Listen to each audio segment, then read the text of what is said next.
Dans cette vidéo, on se propose d'analyser les données de couverture radio sur un site géographique. Le fichier contient 3 colonnes, enfin essentiellement 3 colonnes. La colonne X contient les coordonnées, enfin les abscisses de détecteurs, c'est-à-dire là on a déplacé une voiture contenant une antenne réceptrice. La colonne Y contient les ordonnées et la troisième colonne contient la puissance reçue en décibels. Le but final, c'est d'entraîner un algorithme de machine learning ou bien de deep learning afin de prédire la puissance reçue au niveau du site, étant donné les deux coordonnées. Voilà, donc sans perdre notre temps, je vais commencer l'analyse de ce fichier. Donc tout d'abord, je vais charger les fichiers, les modules d'analyse. Donc je vais commencer tout d'abord en fait par une analyse qui appelle la statistique descriptive, un IDA, hein, Exploratory Data Analysis.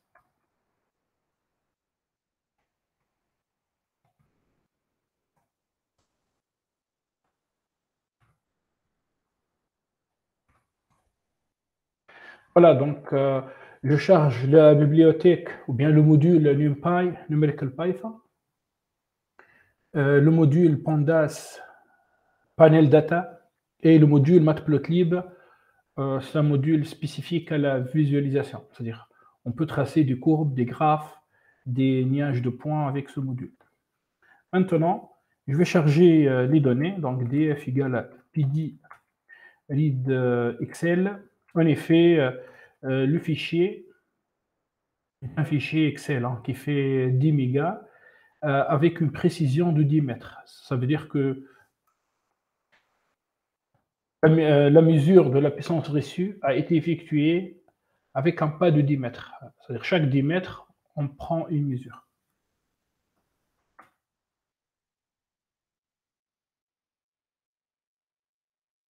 Ah, ça s'appelle atelier. Voilà. Atelier dataset site 10 mètres XLSX. Pour les étudiants qui vont trouver des difficultés qui vont recevoir un message d'erreur quand ils vont exécuter la commande read Excel, en fait, il suffit d'installer un module bien spécifique. Hein. C'est-à-dire, vous allez trouver ça dans le message d'erreur. Après, vous allez faire PIP installe ce module. Donc là, c'est bon. Je viens de charger ce fichier. Bon, maintenant, qu'est-ce que je vais faire? En fait, je vais supprimer ces 3 colonnes, hein, une name 3, xit, yxit. Hein. Figurez-vous, il y a beaucoup de valeurs manquantes dans ces 3 colonnes. Donc, je récupère avec df.columns les noms de ces colonnes.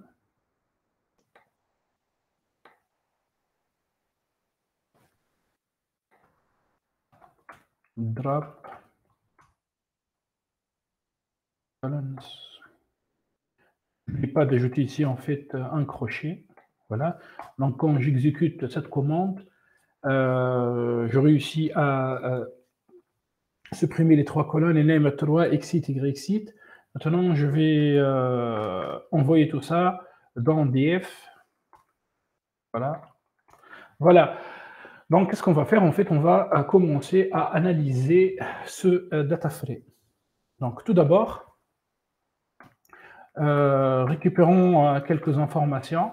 Donc, il s'agit d'un fichier qui occupe 5,3 mégas dans la mémoire vive de l'ordinateur. Nous avons 3 colonnes, deux colonnes contenant des entiers 64, int 64, et une colonne contient un float 64. 230 000 lignes, 230 228 000 lignes, 3 colonnes. Voilà. Maintenant, on peut récupérer les noms des différentes colonnes, X, Y, PR, bon, c'est important après. Le header, enfin, je vais afficher en fait les 5 premières lignes. Donc, ça, c'est en mètres. Voilà, ça c'est en mètres.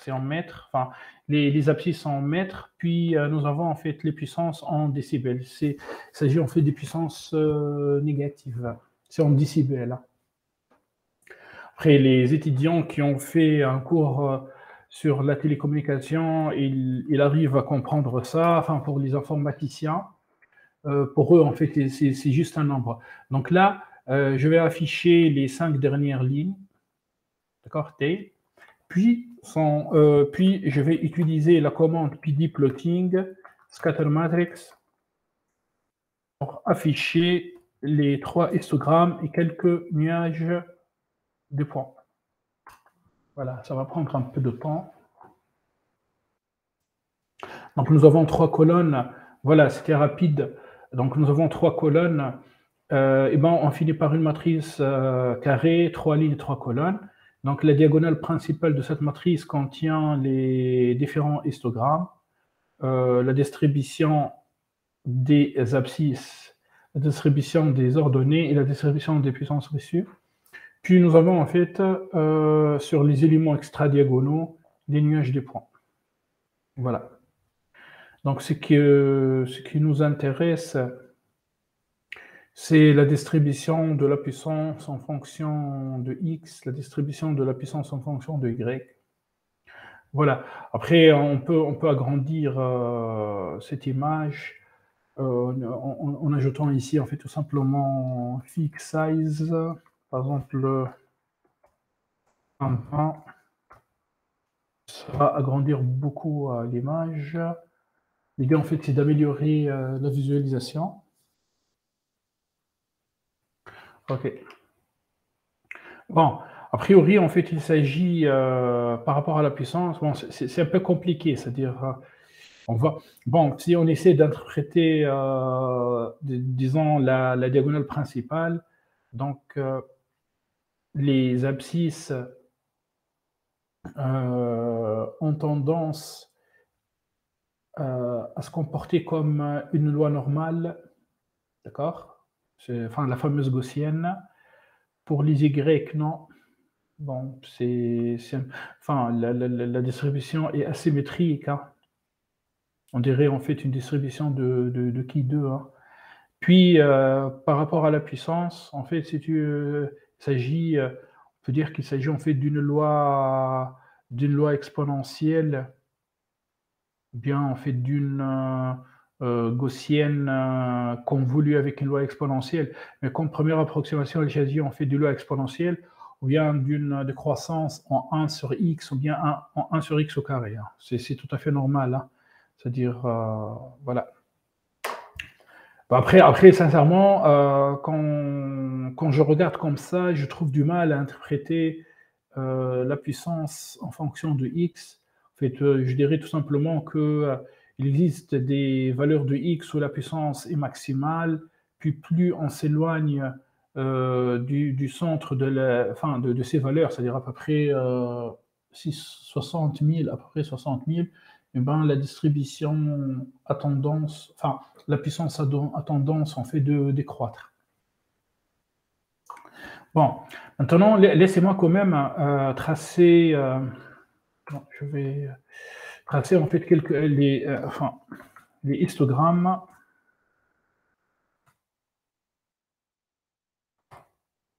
Voilà, donc là, c'est l'histogramme de x, de y et de la puissance. Je vais plutôt m'intéresser à l'histogramme de la puissance, donc PR.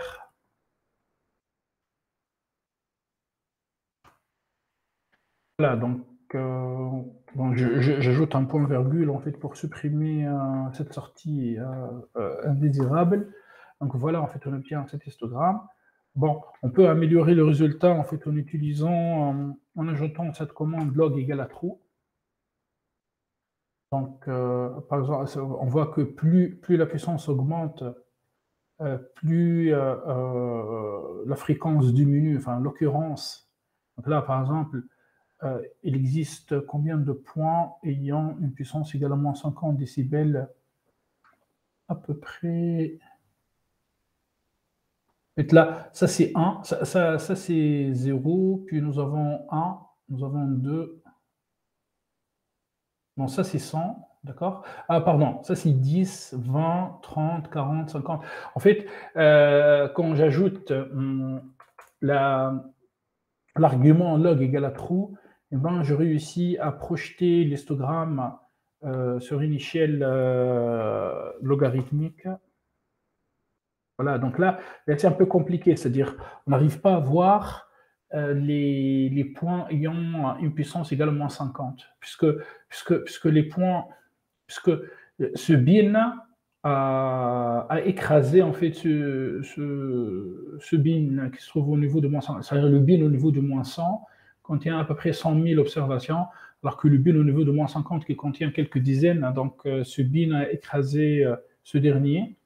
Cet égard, qu'est-ce qu'on fait? C'est-à-dire, il suffit d'ajouter cet argument et là, on obtient la figure sur une échelle semi-logarithmique selon l'axe des Y. Et on voit bien qu'il existe ici à peu près 10 points avec une puissance de moins 50, 20 points avec une puissance de moins 60, puis en fait là c'est 100, là c'est 1000, là c'est 10 000 et 10,5, donc 100 000. Maintenant, qu'est-ce qu'on peut faire? En fait, on peut ajouter, c'est-à-dire on peut changer le nombre du bins. On sait bien que en Python, le nombre du bins par défaut, c'est-à-dire en pandas, c'est 10. Donc quand je mets 10, là je reviens en fait à l'échelle linéaire. Donc voilà, bon, si je mets 50, je vais améliorer encore mieux le traçage de cet histogramme. Si je mets 100, encore mieux. Donc on voit qu'il existe en fait peut-être il y a une contribution à ce niveau. Hein. Bon, je vais mettre 500, ça va prendre plus de temps pour faire des calculs. Voilà, donc on obtient cet histogramme. Donc, en fait, le fait pardon. Bon, là, je vais juste déplacer ça ici.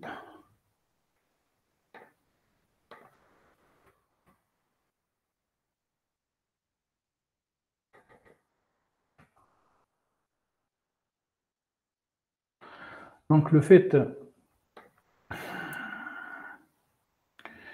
de changer le nombre de bins permet de visualiser des structures cachées dans l'histogramme. Donc là, maintenant, j'ajoute en fait log égale à true. Et ce qui nous permet de voir l'histogramme dans une échelle logarithmique. Et ça améliore en fait le traçage. Après, est-ce qu'on peut interpréter ces résultats? Bon, il s'agit en fait d'une puissance décroissante, mais ça reste un peu compliqué. La distribution de puissance semble être une loi exponentielle décroissante. Enfin, pourquoi? Car quand j'applique une échelle logarithmique, on peut ajuster cette distribution avec une droite décroissante. Hein. C'est-à-dire y est égal à ax plus b avec a négatif. À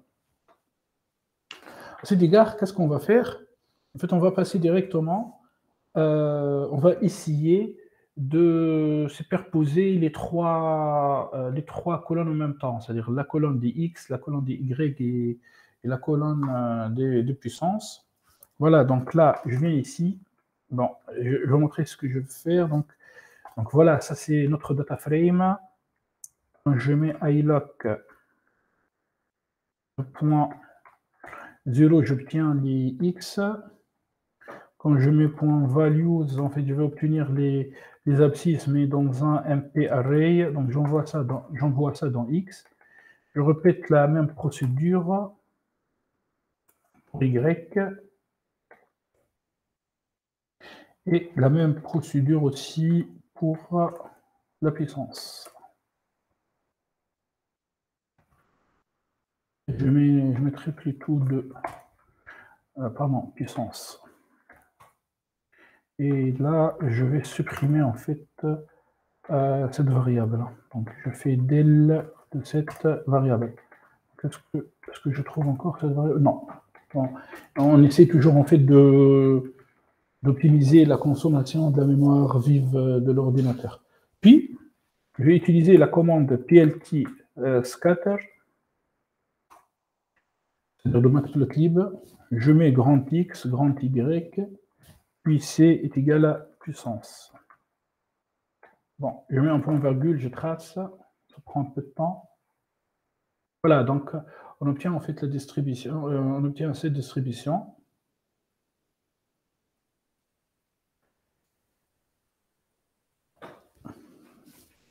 Qui contient, c'est-à-dire donc l'axe horizontal, ça représente les X, l'axe vertical, ça représente les Y, et en fait, la couleur, plus c'est clair, ça veut dire que plus la puissance est intense. Voilà.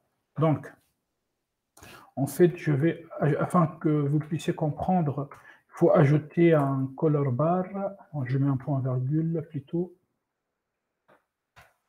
Voilà. Maintenant, les choses, je pense, deviennent plus claires pour vous. En fait, on voit bien que le PD plotting scattermatrix n'a rien donné, enfin, nous a renseigné sur les histogrammes. En fait, la puissance, et on voit bien que la puissance semble être une loi exponentielle décroissante, Y semble être une loi normale générale, pareil pour X. Mais quand on superpose X, Y et la puissance, on voit en fait la création d'une figure qui englobe les trois colonnes en même temps. Donc, la couleur jaune est réservée pour les plus grandes puissances, moins 50 décibels, et plus c'est foncé, plus la puissance diminue. Bon, afin d'améliorer en fait cette figure, je vais ajouter un X label. Là, par exemple, je vais écrire axe des, axe des X en mètres. Bon, mon clavier, en fait, est QWERTY, donc j'ai du mal à trouver les accents. Donc là, c'est axe des Y en mètres. Axe des Y.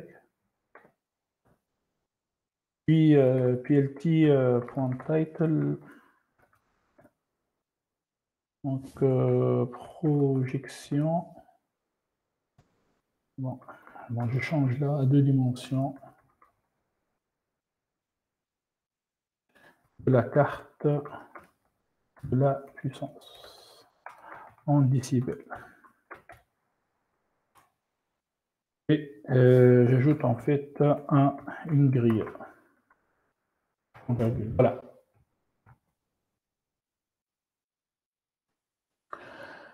Donc, voilà. Alors, la projection à 2 dimensions montre l'existence d'une concentration de puissance de grande valeur au milieu de la figure. En effet, c'est comme si nous avons une gaussienne à 2 dimensions qui se trouve au centre de la région coloriée en jaune. Maintenant, qu'est-ce qu'on va faire? En fait, on va essayer de tracer une figure à 3 dimensions. Donc, l'idée, en fait, c'est de éclater cette figure, mais en 3D. Donc, pour cela, je vais utiliser plutôt la bibliothèque MPL Toolkits et plutôt le sous-module MPL 3D et charger la classe axe 3D. Okay. Là, j'instancie en fait une figure, plt.figure.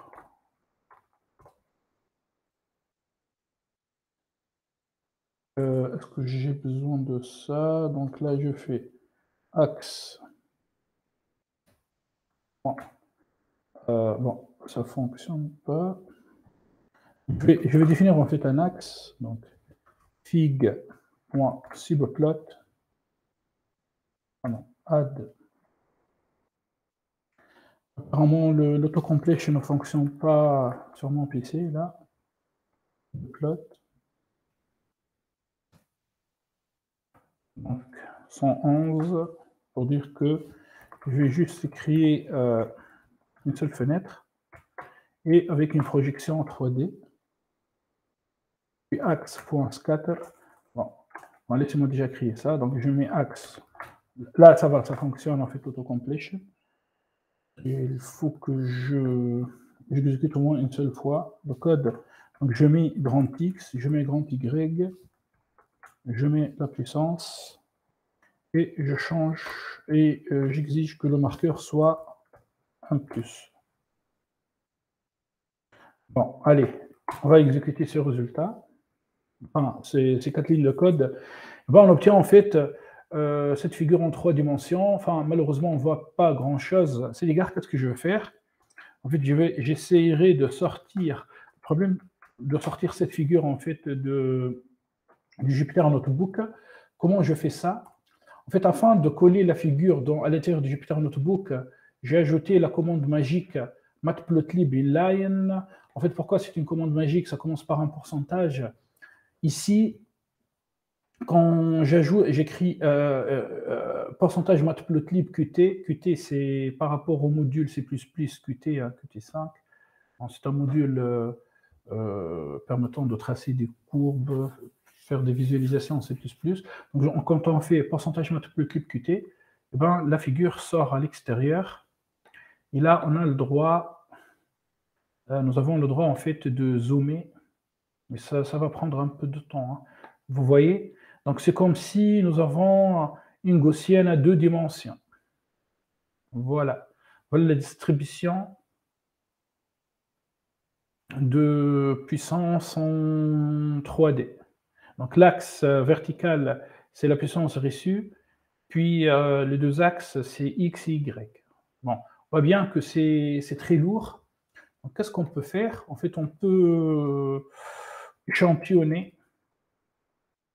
Bon, ça, on utilise le slicing, donc de point de point, de point et de point de point. En fait, le pas entre deux points, c'est 10 mètres. Donc, si je mets ici 100, ça veut dire que je suis à 1 km. Donc, allez, on va essayer.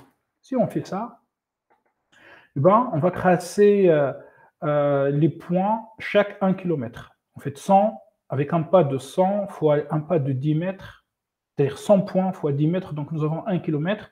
Et voilà. Et on voit bien que là, c'est plus rapide par rapport en fait à mon ordinateur. 16 Go de RAM et une carte graphique, je pense, c'est un GTX, hein, c'est pas un RTX. Donc, voilà la distribution en 3 dimensions. Et nous, qu'est-ce qu'on cherche? On cherche en fait à ajuster cette distribution. Donc, il s'agit, voilà, donc là, je me tourne vers vous et je vous demande, nous avons un fichier contenant 3 colonnes. Donc, s'il s'agit, enfin, si on considère qu'il s'agit d'un problème d'apprentissage supervisé, donc la variable cible, c'est la puissance reçue. Donc, on voit bien qu'il s'agit en fait d'une variable. C'est une variable continue, quantitative continue, donc c'est une régression. Voilà, donc on va essayer de trouver un algorithme, un modèle machine learning et deep learning. Mais en fait, dans le cadre de ce module deep learning appliqué en télécommunication, en fait, on va utiliser un algorithme de deep learning. Et ben, on va essayer en fait d'ajuster cette surface. Voilà. Donc, en fait, il y a deux possibilités, c'est-à-dire soit on considère le problème comme un problème de traitement d'image et on entraîne le modèle sur cette image, puis bon, c'est un CNN, bon, c'est pas fameux. Ou bien en fait, on attaque le problème directement, il s'agit d'un problème de régression. Voilà pour cette vidéo. Bon, j'ai essayé d'être un peu rapide et dans la prochaine vidéo, en fait, je vais continuer à interpréter les résultats.